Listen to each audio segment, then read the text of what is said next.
ये सरासर गलत फैसला है।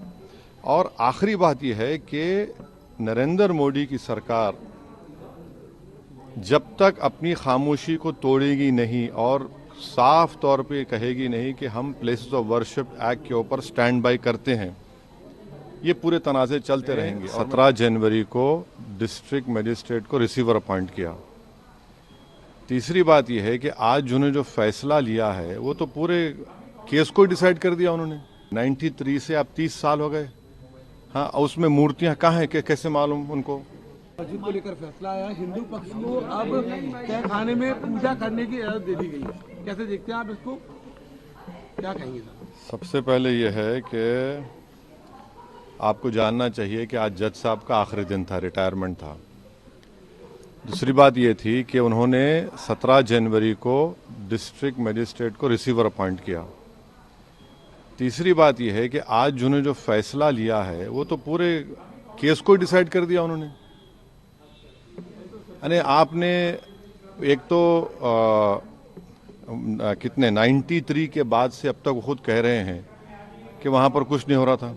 अब मस्जिद के तहखाने को आप दे रहे हैं तो फिर आपने तो पूरा केस ही डिसाइड कर दिया। भाई कितने साल हो गए, 93 से अब 30 साल हो गए। हाँ, उसमें मूर्तियां कहाँ हैं, कैसे मालूम उनको? तो ये प्लेसेस ऑफ वर्शिप एक्ट का वायलेशन है। भाई 30 साल के बाद आप ये काम की इजाज़त दे रहे हैं तो उनका तो एक काम था कि आप उनको 30 दिन का टाइम देते अपील के लिए।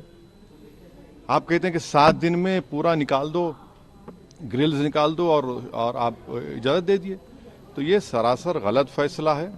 और आखिरी बात यह है कि नरेंद्र मोदी की सरकार जब तक अपनी खामोशी को तोड़ेगी नहीं और साफ तौर पे कहेगी नहीं कि हम प्लेसेस ऑफ वर्शिप एक्ट के ऊपर स्टैंड बाय करते हैं, ये पूरे तनाज़े चलते रहेंगे। और मैं फिर से कह रहा हूं कि जब बाबरी मस्जिद का टाइटल सूट का जजमेंट आया था, मैंने जिस एप्रीहेंशन का इजहार किया था कि वो फैसला यकीनन सुप्रीम कोर्ट हमारा आखिरी कोर्ट, हम इज्जत करते हैं, मगर फेद की बुनियाद पर आने से ये तमाम चीज़ें खुल रही हैं।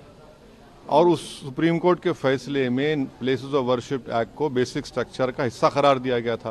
तो फिर ये लोअर कोर्ट सुन क्यों नहीं रहे हैं और केंद्र सरकार क्यों नहीं बोल रही है? अब देखना यह है कि अब इंतज़ामिया कमेटी शायद इलाहाबाद हाई कोर्ट में अब इस जजमेंट गलत फैसले पर अपील करेगी। अब नहीं मालूम क्या फैसला आएगा। मगर 17 जनवरी को एक बात कहते हैं, फिर रिसीवर को बोलते हैं ये कर दो आप, आखिरी दिन आपका। खैर उनका इख्तियार है, उसको कोई रोक नहीं सकता। मैं आपके व्यूअर्स के समझने के लिए कह रहा हूं। और प्लेसेस ऑफ वर्शिप एक्ट का मतलब क्या है? 30 साल से कुछ नहीं हो रहा है, आप उनको 30 दिन नहीं देते। ये चीजें हैं सर, लेकिन में जो ईडी कार्रवाई हो रही है उस पर क्या? नहीं अभी उस सर, मेरा सवाल इससे जुड़ा हुआ है। हिंदू पक्ष के लॉयर है विष्णु शंकर जैन, उन्होंने ये कहा है कि हमारी बड़ी जीत है। आने वाले समय में अयोध्या जैसा ही जब आगे बहस होगी तो उसको लेकर अयोध्या जैसा ही परिणाम आएगा। हाँ, 6 दिसंबर दोबारा हो सकता है इस देश में। 6 दिसंबर दोबारा हो सकता है, क्यों नहीं हो सकता है भाई? 86 हुआ, फिर हो सकता है। जब जीबी पंत थे, दोबारा हो सकता है।